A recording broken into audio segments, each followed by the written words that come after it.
Coucou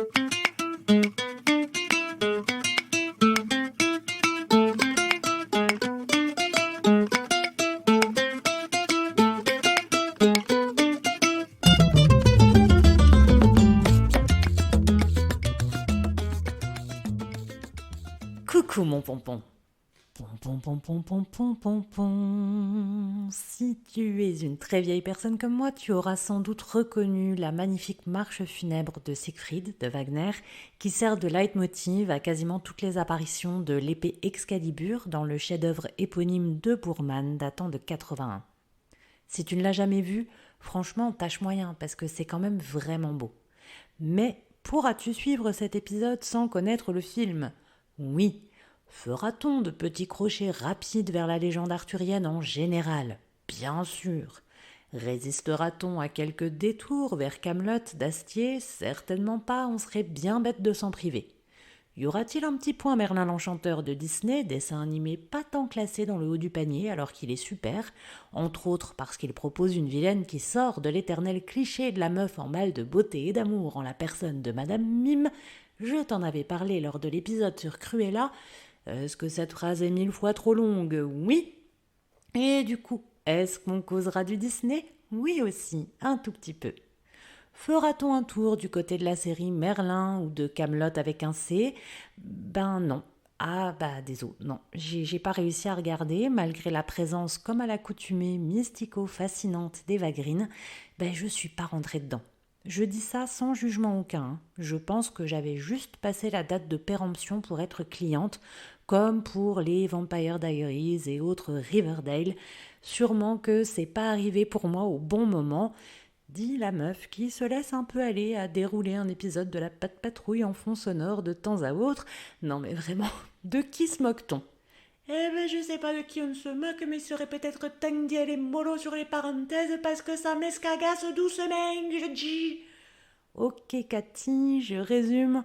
On va donc parler essentiellement du film, mais tu vois, on ne se privera pas d'élargir le sujet autour de cette épée légendaire plantée dans le rock. Est-ce qu'on va passer l'épisode à avoir Nadia dans la tête ? Yes indeed, comme toujours. Et allez la parenthèse là ! Et donc, l'idée c'est que ce sera très accessible. Aujourd'hui, on va parler du monde onirique et de l'importance cruciale du dodo.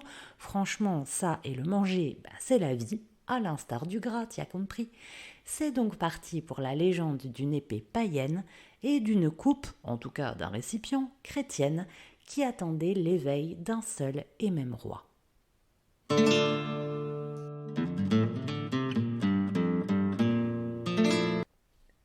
Et oui, car c'est bien de l'union de deux mondes, en apparence irréconciliables, qu'il s'agit dans la légende arthurienne. Celle-ci intègre l'univers des anciennes religions druidiques, on a des fées, des enchanteurs, des dieux et même du dragon, et concurremment les balbutiements de l'ère chrétienne, attendu que de façon tout à fait incohérente, les anciens dieux missionnent leur élu pour découvrir le Saint Graal et ainsi faire rayonner la nouvelle religion monothéiste dans toute l'Angleterre. Vous m'accorderez que c'est pas un move très astucieux en termes de business plan. Camelot montre très bien l'émergence de ce nouveau pouvoir politique qu'est l'Église, avec le personnage du père Blaise qui cherche à ajuster son cadre de moine en consignant les aventures et répertoriant les anciennes lois, ou celui beaucoup moins accommodant de l'inquisiteur qui veut réduire tout ce bagage culturel et aussi les femmes pardies en cendres. Ce questionnement de la friction entre deux cultures est très joliment abordé dans le film de Boorman sur le thème du temps. Lors du mariage chrétien de Guenièvre et Arthur, Merlin et Morgane observent la scène de loin. L'enchanteur explique à Morgane qu'ils sont d'un autre temps, que dans sa vision à lui, étirée de la chronologie, leur ère est déjà révolue. Il l'accepte. Elle, non, nous y reviendrons. Pour la légende, et notamment sa retranscription en différents romans par Chrétien de Troyes, l'astuce pour faire coexister ces deux univers sans blasphémer, c'est le recours au merveilleux. On déplace un peu le réel vers un endroit vague où la magie est possible, comme dans les contes, certes, mais surtout, l'auteur use et abuse du rêve. Ces chevaliers vivent des illusions, ont des révélations en plein sommeil ou dans des délires de fièvre. Tout disparaît lorsqu'ils reviennent à la raison et ne leur reste que la vérité qu'ils ont gagnée pendant cet épisode de semi-conscience. Passer par la voie onirique, c'est contourner tous les écueils de vraisemblance ou de cohérence. C'est ainsi que Merlin se définit lui-même alors qu'il est enfermé dans les glaces de Morgane, ni vivant ni mort, il est un rêve pour certains, un cauchemar pour d'autres. Il n'existe et n'apparaît que dans l'esprit de ceux qui se souviennent dans leur sommeil. On peut également penser à Viviane, la Dame du Lac, garante et gardienne de l'épée magique Excalibur. La symbolique du lac n'est pas anodine. Il s'agit bien d'une étendue plane, lisse, parfait miroir du ciel et sous lequel tout un monde invisible s'agite. C'est le portail entre la terre des hommes et celle des dieux. C'est exactement le même principe que le miroir d'Alice ou celui d'Orphée chez Cocteau.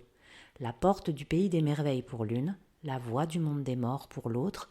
Dans les deux cas, l'activation du miroir passe par le rêve. Dans le film, Boorman exploite magnifiquement ce cliché en faisant émerger l'épée tenue par la Dame du Lac toute droite. Viviane, elle, ne flotte pas. Elle est une image horizontale tandis que l'épée prend corps dans le réel à la verticale. Cela me renvoie directement au personnage de Perceval dans Kaamelott. Si tu as aimé cette série, tu te souviens forcément de la très jolie scène où il est assis au bord d'un lac avec une canne à pêche sans hameçon.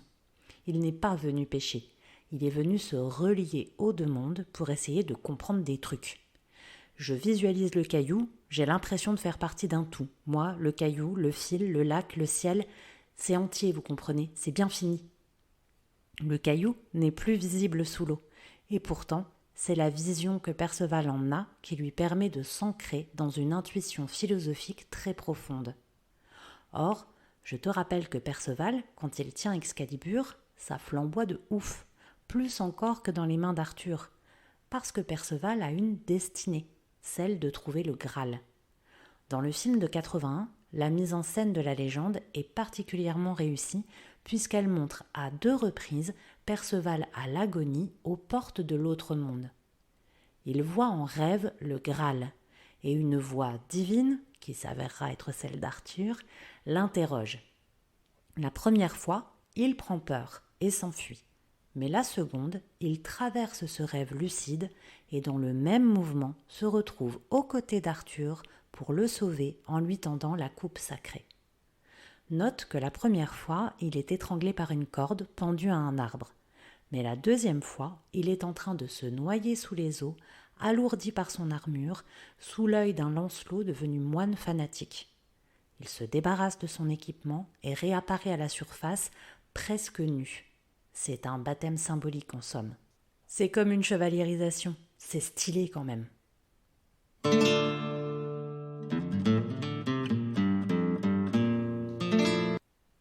Je t'ai dit tout à l'heure que j'allais revenir sur Morgane et Merlin. L'enchanteur a un rapport particulier au temps. Il vit depuis des temps immémoriaux, ne meurt pas vraiment, et il adopte avant tout le rythme de la nature. C'est quelque chose qui est d'ailleurs très bien montré dans le Disney. Merlin a une barbe vénérable, si longue qu'il marche dessus, il a besoin de longtemps de repos. Une des étapes d'apprentissage primordiales pour Arthur consiste à se transformer en petits animaux pour découvrir que le monde n'existe pas que sous le regard des hommes. Ainsi, le futur roi devient-il jeune écureuil dans la cime des arbres et surtout petit poisson au fond des eaux, eh ben oui, incontournable. Pour l'enchanteur, on ne décide pas du temps. Celui-ci n'existe que dans les livres d'histoire dont sa mallette de Mary Poppins regorge et dans l'évolution organique des choses.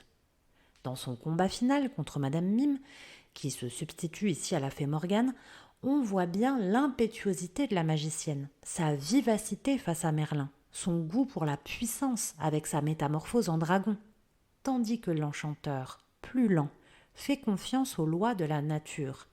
Les dragons tombent malades, il se fera donc simple microbe. Dans le film de Boorman, Merlin est plusieurs fois montré en état de sieste profonde pour récupérer son énergie. Il indique même que la métamorphose du père d'Arthur pour tromper sa mère sous l'apparence de son époux lui a demandé plusieurs lunes de sommeil, proche du coma il était. Mais même lorsqu'il dort, il est là. C'est ainsi qu'il surprend Arthur par derrière, alors que celui-ci l'observait dormir devant lui une seconde auparavant. Le sommeil le fait entrer dans un autre rapport au temps et le connecte avec la terre, qui est le dragon, et inversement. La brume est son souffle, l'herbe sont ses écailles, mais pour le voir et en respecter la puissance, il faut accepter de ne pas contrôler le temps et de s'abandonner à l'entre-deux du sommeil. Morgane, elle, est la fée qui ne veut pas dormir. Elle veut tout apprendre, trop vite et sans repos.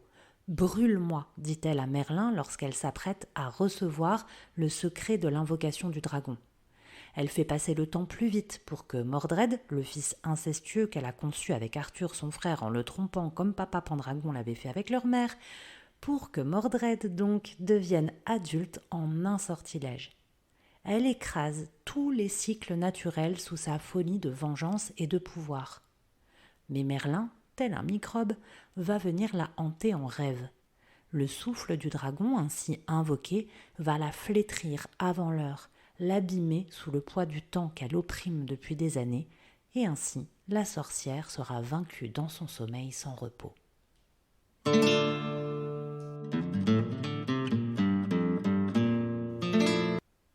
Cette idée de cycle et de repos est présente dans l'essence même du personnage d'Arthur et de son épée légendaire. Commençons par celle-ci. Excalibur, c'est l'épée qu'on a foutu le moins la rame de l'histoire des épées. L'autre, on l'a casée dans la roche. Ouais, Sniper me brûle les lèvres, gravée dans la roche, on l'a. Donc, elle est dans son petit lit, il n'y a pas, elle brille, nanani nanana, rien que pouic, elle est en dormance. Durant des années. Gros dodo, pendant qu'on tourne, c'est le chaos politique, puisque celui qui réussira à l'arracher du rocher sera l'élu, le roi unique, rassemblant tous les autres seigneurs d'Angleterre sous une seule et même bannière. Cet outil de guerre est littéralement celui qui a été conçu pour amener la paix. C'est primordial. Mais elle refuse de se libérer et de donner ses pouvoirs avant l'arrivée d'Arthur. D'ailleurs, elle retourne plusieurs fois en sommeil lorsque celui-ci n'est plus digne d'elle.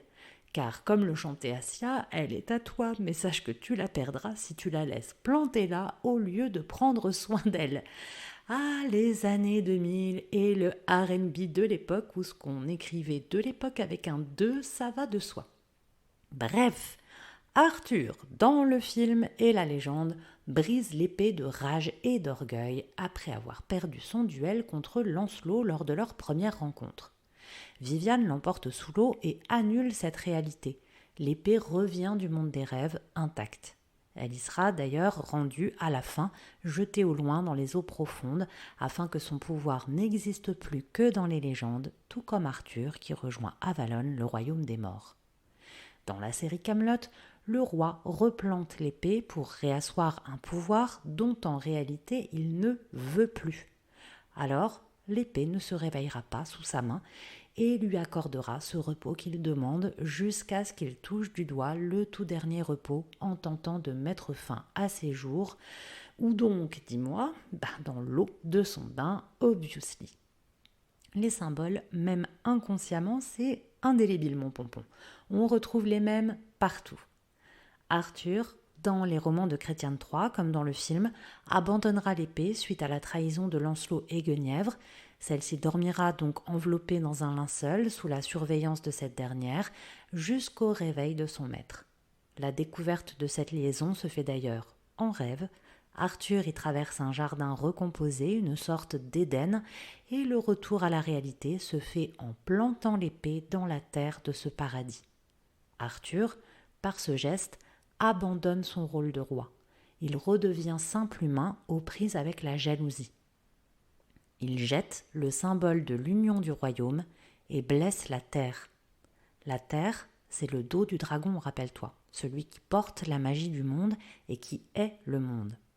Or, Excalibur est comme le bout de sa langue, c'est la piqûre du scorpion en somme. La terre d'Angleterre est empoisonnée et entre dans un hiver sans fin durant lequel Arthur entre en état catatonique, blanc comme la neige qui couvre les anciens espoirs du royaume. Une longue nuit, durant laquelle Perceval finira par rêver. C'est aussi une très belle métaphore sur la nécessité des cycles. Pour que le printemps revienne, il faut l'hiver. C'est aussi le sens de la table ronde. Tout circule, tout est égal, loin de l'orgueil d'un seul roi, tout est entier, comme disait Perceval qui a découvert le secret perdu, une terre, un roi. Pour retrouver le sens de cette unité, il fallait laisser la terre se régénérer et autoriser à Arthur et son épée le repos du guerrier.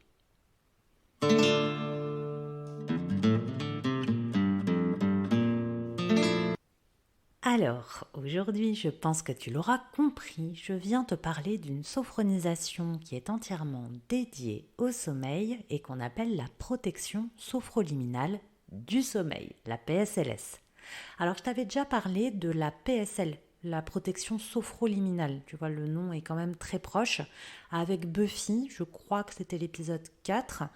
Et du coup, je t'avais expliqué que c'est Buffy, c'est l'héroïne qui dit. Elle fait exister sa propre prophétie par les mots. C'est le pouvoir de l'autosuggestion. C'est le sens de la PSL, la protection sophroliminale. Bon, des prophéties, on n'en a pas manqué non plus dans cet épisode. Et dans la sophronisation du jour, on pourrait parler de projection. Dans les deux cas, on part bien sur une idée de programmation. L'une par les mots, l'autre par les images. On fait exister le retour du sommeil réparateur en s'y projetant, étape par étape, du rituel du coucher jusqu'au réveil bien reposé. N'importe quel sportif vous le dira, visualiser le geste réussi, c'est primordial pour transposer ces ressentis-là dans le réel au moment venu. Or, on l'a vu, autour du mythe d'Arthur et d'Excalibur, la projection par le rêve pour atteindre son objectif est largement utilisée, au même titre qu'est démontré l'importance des cycles de sommeil pour parvenir à une existence équilibrée et harmonieuse. C'est donc te dire toute l'importance de gérer sa fatigue, de respecter ses cycles naturels de sommeil et de parvenir à récupérer un vrai sommeil réparateur. Pour certaines personnes, il s'agit bien entendu de difficultés à s'endormir, ce qui peut parfois être dû simplement à des causes extérieures liées au rituel de coucher. Tout le monde le sait, mais les écrans, c'est pas l'idéal, etc. Mais pour certaines autres personnes, il n'y a pas tant de difficultés à s'endormir, mais en revanche, c'est au cœur de la nuit qu'on va trouver des problèmes puisque le sommeil ne se fait plus du tout d'une traite et on subit des réveils où parfois on n'arrive plus à se réendormir, où on est assailli de pensées parasites, ou bien ça peut être aussi des douleurs, des crampes musculaires qui viennent complètement ruiner le sommeil. Dans tous les cas, au-delà du fait que ce soit en soi très désagréable, il va aussi de soi, j'ai dit 3 fois de soi, c'est parfait, ne trouvons aucun synonyme, allons-y. Du coup, oui, ça a des conséquences évidemment très lourdes dans la journée, puisque la fatigue accumulée va déjà nous rendre la journée pénible, on va la subir plus qu'autre chose. Par ailleurs, ça va entraîner des problèmes de concentration, ça va nous empêcher aussi d'avoir l'énergie pour effectuer toutes les tâches qu'on aimerait faire, que ce soit des tâches obligatoires ou même certains loisirs. Et puis aussi, les gens qui ont des problèmes de sommeil parlent souvent de gros problèmes de manque de patience, d'irritabilité. Donc ça crée aussi beaucoup de problèmes dans les relations professionnelles, par exemple, avec les collègues, mais aussi dans les relations personnelles, qu'il s'agisse des relations avec ses amis ou au sein de la famille.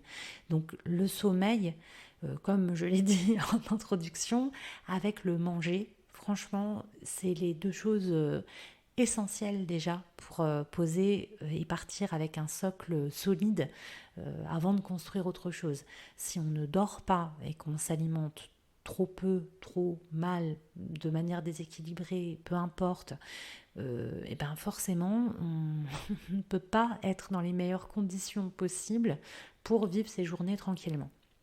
Donc c'est là-dessus qu'on vient travailler avec la sophronisation du jour, qui est une sophronisation du premier degré, puisqu'il s'agit vraiment de se reconnecter avec ses ressentis au présent, même si en réalité, on va aussi pouvoir s'appuyer dans le parcours qu'on va proposer à quelqu'un qui vient avec ce type de problème-là, sur son expérience passée. Il y a des gens qui, auparavant, ont su très bien dormir, par exemple, ou ont su écarter les pensées parasites, etc., etc. Donc on peut aussi s'appuyer sur le passé, mais dans cet exercice-là, très précisément, il s'agit vraiment de sentir à nouveau ce que c'est que de passer les étapes d'une vraie bonne nuit de sommeil. C'est donc une sophronisation très agréable, ne nous le cachons pas. On ne la fait absolument pas dans la première phase des accompagnements curatifs. C'est quelque chose qu'on prépare auparavant en évacuant tout ce qui pourrait justement empêcher d'accéder à ce sommeil-là. Donc là, ça peut être les douleurs physiques, comme je le disais tout à l'heure, le stress et les pensées parasites. Voilà, ça peut être tout un tas de choses qui viennent faire obstacle en fait à ce sommeil récupérateur. On ne trouve que deux exploitations de cette sophronisation, ce qui est assez rare, elle est très peu versatile. Bon, il y en a d'autres qui le sont aussi très peu parce qu'elles sont très spécifiques. Par exemple, on l'avait vu avec celle qui traite les phobies ou les addictions. Elle ne sert que pour ça dans ce cadre-là. Mais du coup, celle-ci, elle ne sert que, bien évidemment, à favoriser le sommeil en programmant un sommeil de qualité, mais elle peut aussi être utilisée pour renforcer le métabolisme. On l'a vu, le manque de sommeil a des conséquences sur le métabolisme, et donc on peut essayer de programmer la récupération, par exemple, par un sommeil de qualité.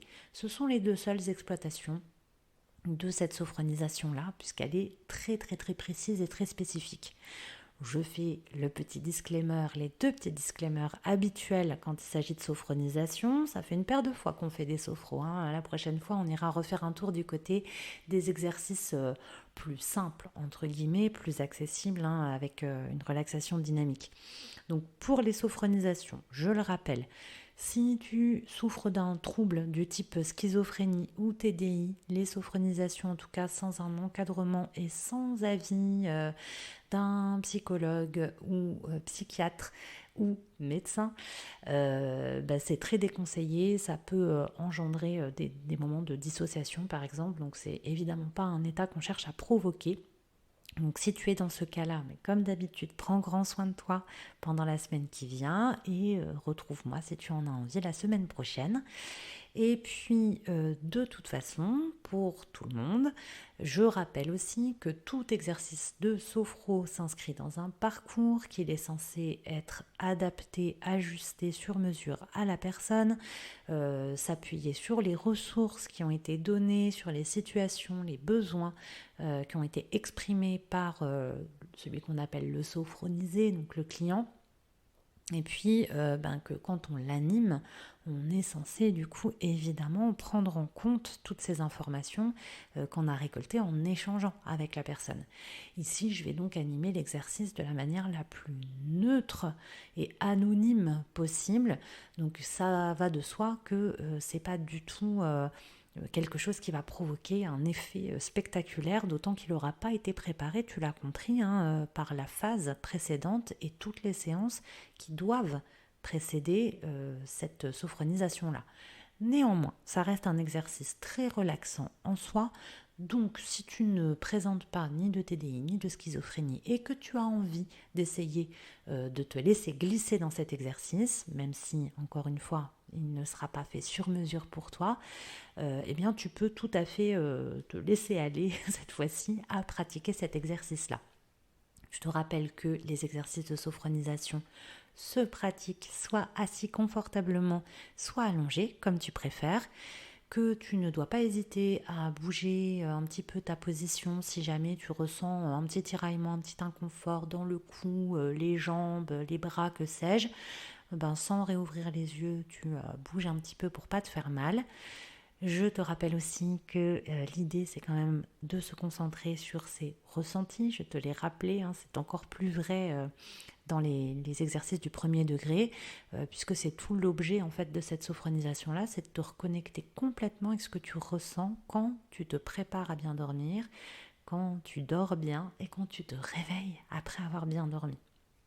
Donc, concentre-toi bien sur tes sensations à toi, tes ressentis à toi, physiques, émotionnels, mentaux, hein, prends bien tout en compte, accueille tout sans juger, sans chercher à contrôler, c'est pas grave si ce que tu attendais ne pop pas, c'est intéressant aussi de prendre ce qui vient vraiment, et puis bien sûr reste concentré sur le ton de ma voix de façon à suivre les étapes au fur et à mesure. Je te laisse le temps de t'installer. Et si tu es prêt, mon pompon, tu peux fermer les yeux. Commence par imaginer une onde de calme qui traverse tes cheveux. Sous son influence, sens tout ton cuir chevelu s'étirer comme un lac calme. Laisse-le s'étirer jusqu'aux oreilles qui s'abaissent doucement. Fais de ton front une surface plane, lisse.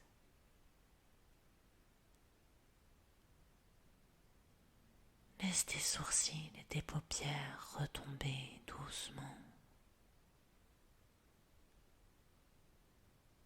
Laisse tes yeux se reposer.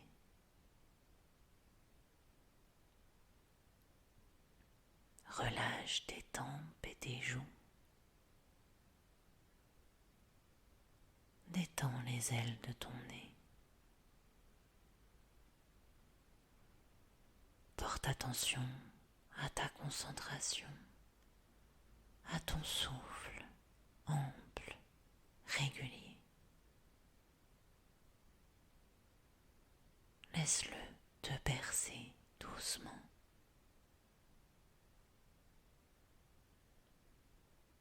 Relâche complètement tes mâchoires.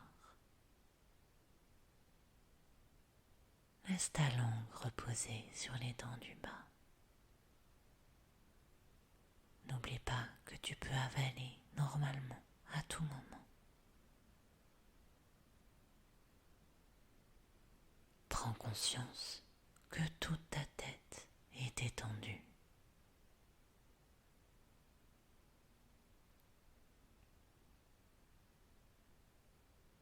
Laisse maintenant cette détente couler dans ta nuque.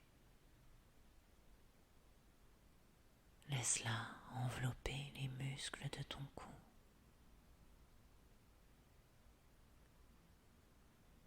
Laisse tes épaules s'abaisser complètement. Relâche les muscles de tes bras jusqu'au coude.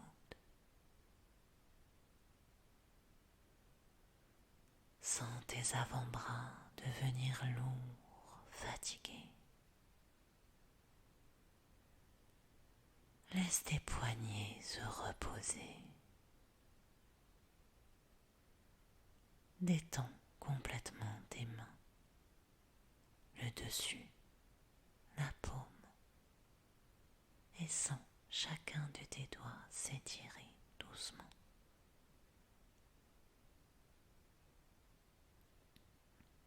Prends conscience que tes membres supérieurs sont relâchés.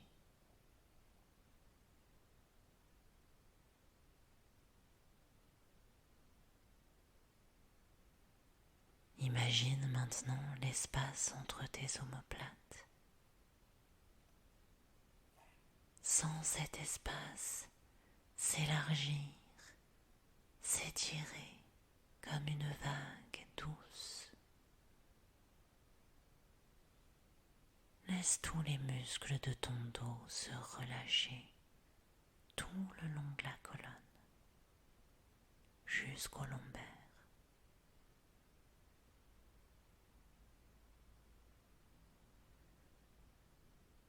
Concentre-toi à nouveau sur ta respiration cette fois dans la cage thoracique. Amplifie légèrement ton souffle régulier, calme.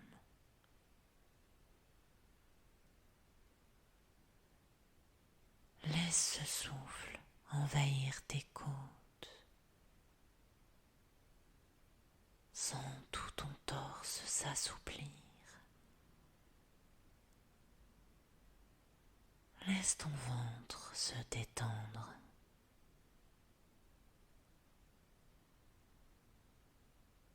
Relaxe ton bassin.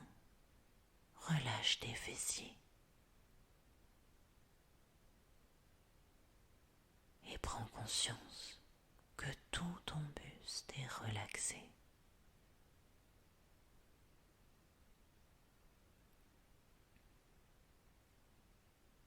Laisse maintenant cette détente couler dans tes cuisses. Sens tes muscles s'étirer jusqu'aux genoux.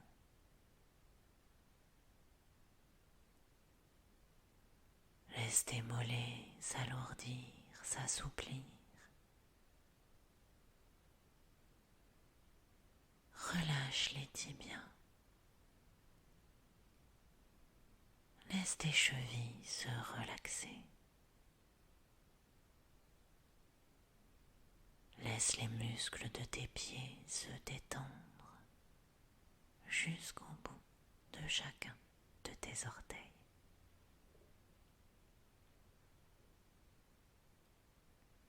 Prends conscience que tout le bas de ton corps est détendu.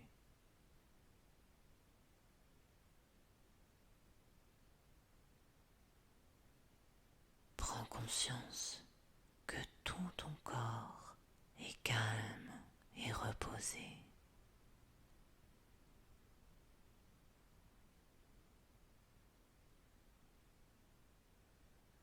À présent, imagine-toi au moment d'aller te coucher. Repère tous les rituels qui te sont agréables.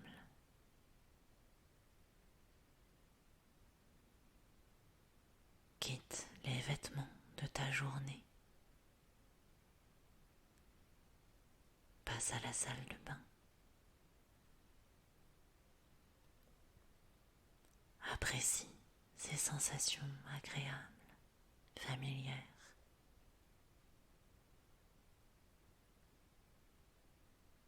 Et dirige-toi vers ta chambre.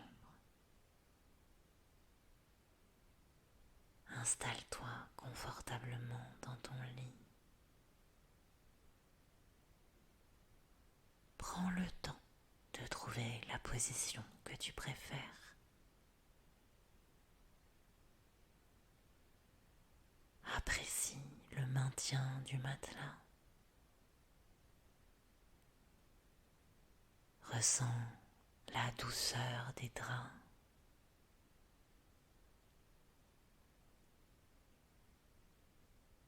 Apprécie le poids de la couette sur ton corps.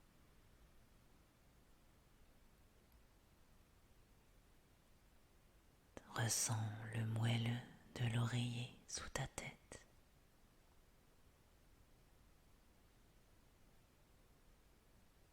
Et éteins la lumière.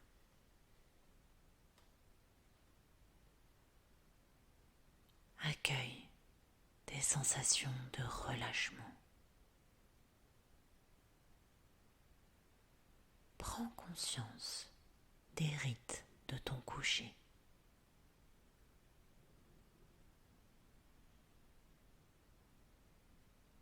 Et maintenant, laisse le sommeil t'envahir.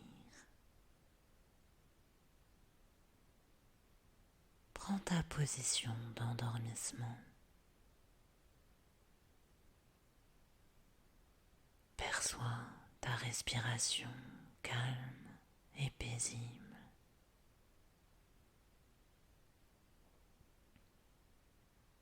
Ressens ton corps peser lourd dans le lit. et glisse dans le sommeil.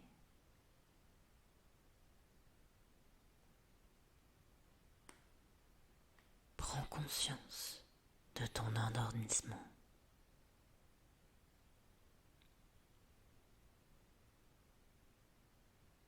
Imagine-toi dormir. Observe ton visage détendu. Sens ton corps au repos.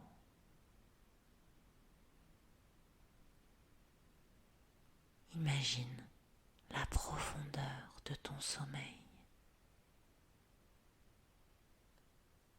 Relie-le à l'amplitude de ta respiration.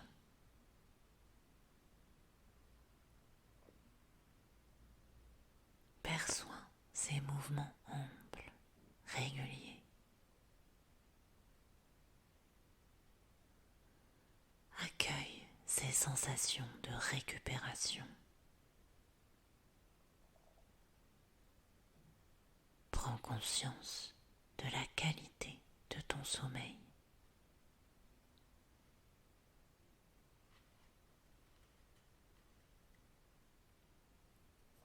Je te propose maintenant de t'imprégner profondément de toutes ces sensations positives. À mon signal et à mon signal seulement, tu inspireras profondément par le nez en gonflant le ventre, puis tu bloqueras ta respiration en imprimant très fort ces ressentis positifs dans ta tête. Puis tu souffleras doucement par la bouche pour les diffuser partout dans ton corps. C'est à toi. Inspire par le nez. Bloque ta respiration et inscris profondément ces ressentis positifs dans ton esprit. Et souffle doucement par la bouche. Diffuse-les dans tout ton corps et reprends ta respiration naturelle.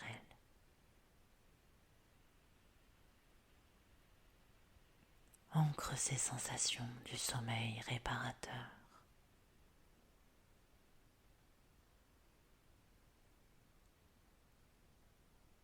Imagine-toi maintenant à ton réveil. Prends le temps d'observer ton visage reposé. Sens en toi la vitalité. Ressens ta bonne humeur. Accueille ces sensations agréables au matin. Prends conscience de ton corps ressourcé.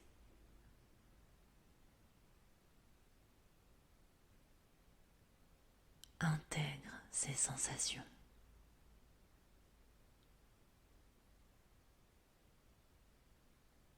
Souviens-toi qu'elles restent présentes en toi. Pense à les activer dans ton quotidien.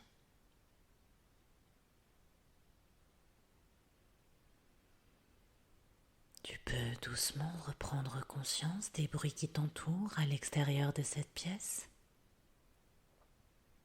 Reprends conscience des points d'appui de ton corps, les pieds, les fessiers, le dos, les bras, la tête. Inspire profondément pour te dynamiser et souffle par la bouche. Tu peux bouger les bras, les mains tout doucement, t'étirer si tu en as envie, bâiller si tu en as besoin. Et si tu es prêt, tu peux ouvrir les yeux. L'exercice est terminé. J'espère que cet épisode t'a plu et comme d'habitude, je te dis à lundi prochain. Et d'ici là, n'oublie pas, respire, baisse tes épaules et relève le menton mon petit pompon.